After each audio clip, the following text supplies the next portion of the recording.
Hey, it's Angela Lin, founder of Social Media for Hire.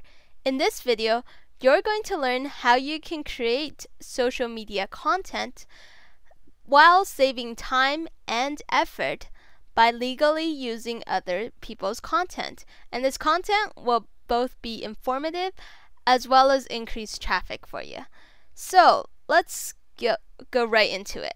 So a lot of times, sometimes even my clients will ask, well, I want to save time, and there's this blog that I always go to get industry information, or there's this great resource that I always go to find out what's the latest and interesting news that's happening that might impact my business or may have impact for my products or services or even my customers. So if you have if you are interested and finding out about the latest information that may be of interest to your customers, and what might impact your products and services, this is a really great way to really save your time. So let's say you find an article that you really want to share with your potential customers or your visitors to your social media sites because you believe that it might be able to help them solve a problem, or it might help you describe your products or services better, or anything to build your sales, or possibly just to provide them with tips. Now, when you find such an article, my clients have asked me, well, if I share that, won't that mean my customers are going to go to this new site that I've just pointed them to and then not come back to me? And the answer to that is no. The reason is because if they've connected with you on a social media site and you're providing them with something that's of information, then that means they're still going to come back to you because they've started building that relationship with you already. Whereas if it's an article that you just send them to, they have to take that time to actually connect with the person who wrote that article and to develop that relationship with them. So you already have a head start because you have that relationship with your social media site visitors or subscribers or fans. And the other thing is, if you think about it this way, as a TV station or perhaps a newspaper, they're also a source of information, or perhaps the directory that you go to. They're sources of information where often they'll have stories from elsewhere. They'll have articles from elsewhere as well, or TV spots from elsewhere. But the thing is, though, at the end of the day, you go back to them. Why? Because you know that they're the ones who can provide you with information from a variety of sources to help you. So that's the same thought that's going through your customer's mind. By providing them with information, regardless of whether or not you've created it, they will still, at the end of the day, come back to you because you're their original source of information. So let's say you have an article that you want to share.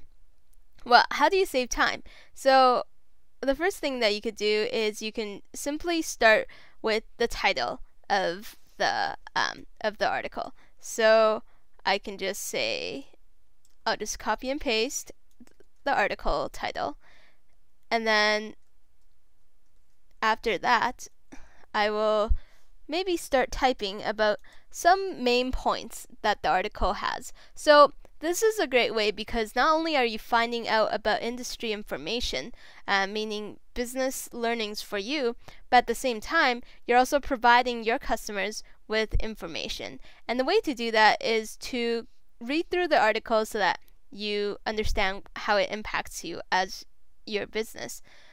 But also find out the interesting points or the key points. Make it concise. Couple of points that you can really get from the article. So for example, for this one,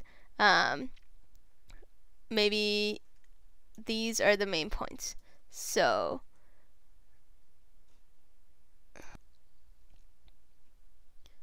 okay, so I've input the title to catch their attention and then took 2 or 3 main points from it so that they can really quickly read it and see what the impact is. So for example, for this, then what you do to really make you stand out is, it might take a little bit more time, but it will make you stand out, while at the same time you're really saving yourself some effort because you're using somebody else's article.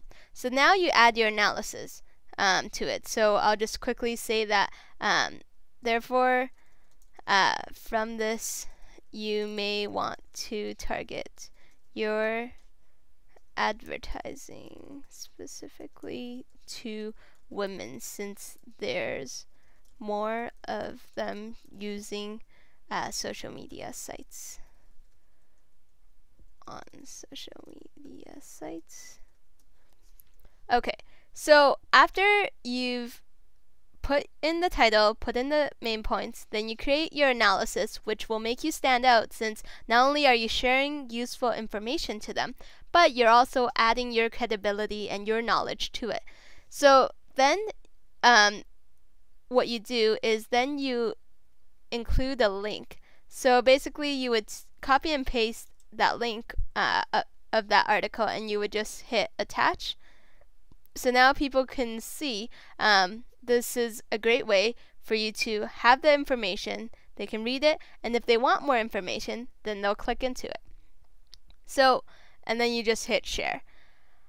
So basically, just as a summary, start with the title of the article, pick 2 or 3 main points from it and put it down, and then add your analysis of what this means to your customers so that they can benefit from this information.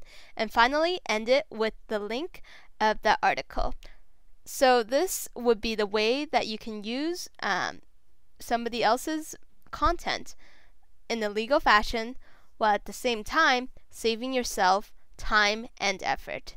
Now, I hope that you liked this video, and if you did, share it with your friends so that they can find out how they can save time and effort while creating social media content that's informative and that will keep the customers coming back. You can also get your free 2+ hours of social media training to improve your marketing, your sales, and your referrals at www.socialmediaforhire.com. Now, if you have any comments or questions, feel free to leave it below the video, and I will get to them as soon as I can.